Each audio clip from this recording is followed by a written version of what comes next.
আসসালামু আলাইকুম রহমতুল্লাহ বারাকাত। কেমন আছেন আমার প্রাণপ্রিয় ভাই বোন বন্ধুরা? আশা করি সবাই ভালো আছেন। সকলের দোয়া আলহামদুলিল্লাহ আমি ভালো আছি। তো আমি বাংলাদেশের সকল নাগরিক মা বোন ভাই বন্ধু সকল নাগরিকের দৃষ্টি আকর্ষণ করছি,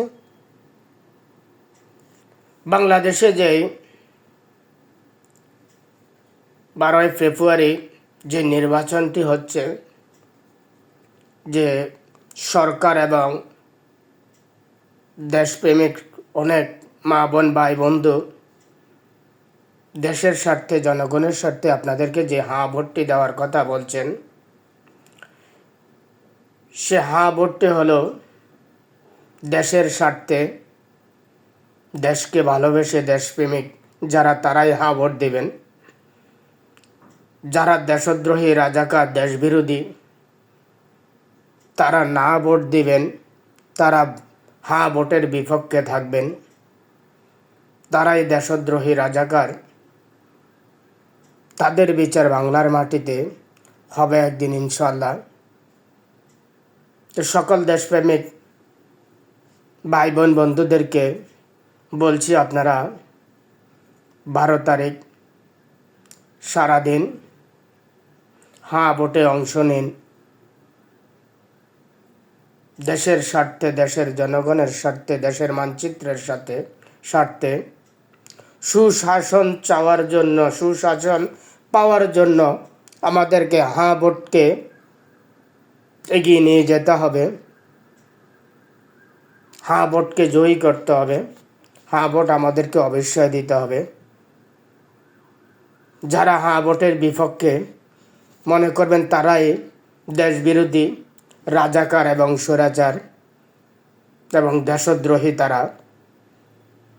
তাদেরকে দিয়ে কোনোদিন দেশ উন্নত হবে না। তাই তারা ভোটের পক্ষে গিয়েছে, না ভোটের পক্ষে গিয়েছে এবং ভোটের বিরোধিতা করতেছে। তাই তাদেরকে তাদের মুখে থুতো মেরে অবশ্যই ভোটটি জয়ী করবেন। বাংলাদেশে সুশাসন প্রতিষ্ঠিত হওয়ার সুযোগ করে দিবেন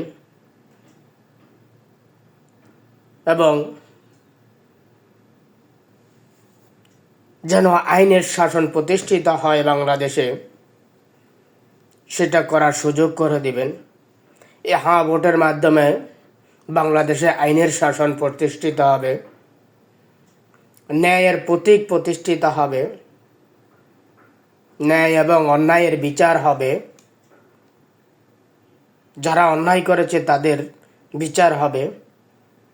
আর যারা বিভিন্নভাবে বিভিন্ন লোকের কাছ থেকে লাঞ্ছিত হয়, তারা ন্যায় বিচার পাবে, দোষীদের বিচার হবে এবং নির্দোষীদেরকে তাদেরকে ন্যায় বিচার পাইতে সহযোগিতা করবে এই ভোটের মাধ্যমে। তাই সকল বাংলাদেশি ভাই বোন বন্ধুদেরকে বলছি, আপনারা ফেব্রুয়ারি সারাদিন ভোটে অংশ নিন। এটাই আমার চাওয়া পাওয়া, এটাই সকলের কাছে আশা করব ইনশাল্লাহ। সবাই যেন ভোটটি দেওয়ার জন্য যেন আল্লাহ আপনাদেরকে সুস্থ রাখে। তাই বলে আমি বিদায় নিচ্ছি। ও আখির দাওয়ানা আলহামদুলিল্লাহ। আসসালামু আলাইকুম ওয়া রাহমাতুল্লাহি ওয়া বারাকাতুহু।